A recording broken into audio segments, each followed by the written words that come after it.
Салам, чоң ой атасыңар. Бүгүнкү сабагыбыз менен өтө кызыктуу болгон микроконтроллер дүйнөсүндө болгон саякатыбызды баштадык. Бул видео курста Arduino менен таанышып, биринчи кадамдарды таштайбыз. Сабактар практикалык түрдө өтөт. Болушунча жөнөкөй жана түшүнүктүү улганга аракет кылабыз.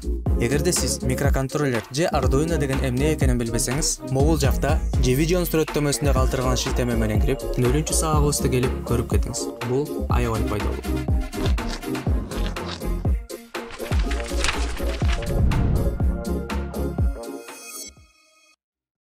Мурдагы сабакта кайталангандай, Arduino бул конструктор. Ар кыл түзүлүштөрдү курууга мүмкүнчүлүк берген электрондук компоненттердин жана программалардын жыйындысы. Анын негизинде аябай пайдалуу түзүлүштөрдү жасап чыкса болот. Мисалы, протездер, изилдөө аспаптары же акылдуу үй. Бирок буга тажрыйба жана өжөрлүк керек. Ошондуктан сабактарды калтырбай, көнүгүүлөрдү аткарып, интернеттен дагы башка маалыматтарды карагыла дейт элем. Arduino долбоор жасоо үчүн Arduino жана керектүү түзүлүштөрдү сатып алуубуз керек. Бирок, эгер сатып алууга мүмкүнчүлүк болбосо же Arduino сиздики экенин текшерип көргүңүз келсе, азыр атайын симуляция кыла турган онлайн сайттар бар. Алар аркылуу биз кылып жаткан долбоорлорду толук аткарсаңар болот. Эгер сиздерге кызык болсо, комментарий калтырсаңар, ал жөнүндө дагы атайын сабак тартсак болот. Анда эмесе, классикалык мисал жарык диодун күйгүзөлү. Биринчи кадамды аппараттык бөлүктөн баштайлы. Схеманы чогултуу үчүн бизге сөзсүз түрдө Arduino, макет тактасы, кадимки жарык диоду, туура келген резистор, биздин учурда 220 ohmдук жана зымдар керек. Схеманы мындай чогултабыз. Жарык диодунун узун учун Arduino'нун биринчи пинине, а кыска учун резистор аркылуу жердештирүү пинине кошобуз.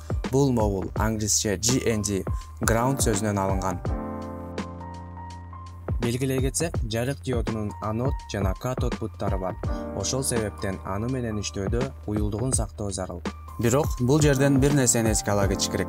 Сабактарда деги эле Arduino менен иштегенде ыңгайлуулук үчүн макет такталары колдонулат. Келгиле, биз дагы ишибизди жеңилдетиш үчүн схеманы макет тактасына көчүрөлү. Мисалы, бул тилкени азыктандыруу булагына кошо турган болсок, ушул катар бири-бири менен момундай байланышкандыктан, ушул катардын каалаганына кошулуп тутумубузду азыктандырсак болот. Ушундай эле принцип менен калган тилкелер дагы иштейт. Бир эле айырма, бул тилкелер горизонталдык түрдө кошулса, булар вертикалдык кошулган. Эмне экенин иш жүзүндө байкасаңар болот. Жарык диоду макет тактасы аркылуу момундайча кошулду. Көйгөйлөр чыгып калбоо үчүн дайыма схеманы чогулткан соң тууралыгын текшерүү керек. Эми программалык бөлүккө өтүп, схеманын кодун жазалы. 0-сабакта орнотуп алган иштеп чыгуу чөйрөсүн жандырабыз. Бизди стандарттык долбоор тосуп алды. Бул жакта эки функция бар, бирөө loop, бирөө setup. Setup функциясы программа иштегенде башында бир эле жолу аткарылат. Ал эми loop функциясы чексиз кайталоодо кайра-кайра аткарылат. Жарык диодун жандыруучу жана өчүрүүчү код жазылган. Setup функциясында pin mode командасын чакырып, кашанын ичине параметр катары биздин пинди биринчи, бүтүр, анан output сөзүн жазабыз. Себеби бул пинди маалымат чыгаруучу режиминде иштетип жатабыз. Бул жер такта иштегенде бир эле жолу аткарылат. Эми loop функциясына өтөлү. Digital write командасы аркылуу биринчи пинге жогорку чыңалуудагы белги беребиз. Жогорку белги бергенибиз ага 5 вольт чыңалууну бергенибизди билдирет. Бул учурда жарык диоду бир учунан 5 вольт, бир учунан жердештирүүгө кошулуп, жабык электр чынжырчасы пайда болот.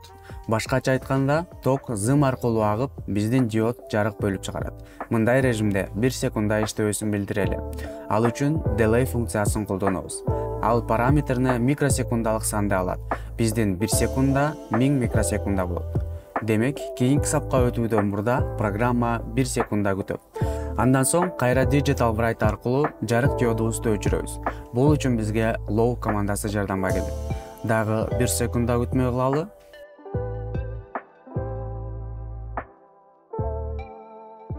Loop функциясы чексиз аткарылгандыктан, биздин жарык диодубуз күйүп өчкөн соң, код кайра башына түшүп, дагы өчүп кие берет. Кодду жазып бүткөндөн кийин долбоордун орнотууларын тууралайлы. Arduino'нун атайын зымы аркылуу компьютерге кошобуз. чөйрөнүн tools бөлүгүнөн биздин тактаны тандап алабыз. Бул Arduino Uno.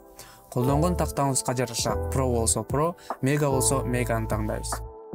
Arduino'га кайрылуу үчүн компьютер атайын порт бөлүштүрүп берет. Бул жерден биздин тактанын ошол COM портун тандайбыз. Эгерде тандоого тизме чыкпай жатса, анда сиздин Arduino'ну компьютер аныктаган жок. Бул үчүн атайын CH340 аталган драйверин көчүрүшүңүз керек. Коддун тууралыгын текшерүү үчүн жогорку сол бурчтагы бул баскычты басабыз.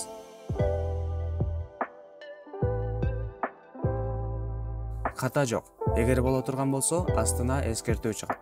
Акыры программаны Arduino тактасына жүктөө үчүн мобул жүктөө баскычын басабыз. Бул учурда жогорудагыдай код текшерилип, андан соң кошулуп турган Arduino'го жүктөлөт. Бул этап катасыз өтүү үчүн Arduino'нун моделин жана COM портун туура тандоо керек. Жыйынтык биздин жарык диодубуз жанып, өчүп жатат. Биринчи сабагыбыздын биринчи бөлүгү ушул менен соңуна жетти. Экинчи бөлүктө бир нече жарык диоду менен иштегенди үйрөнөбүз. Ошону менен катар эле өзгөрмө жана циклдар жөнүндө маалымат алабыз.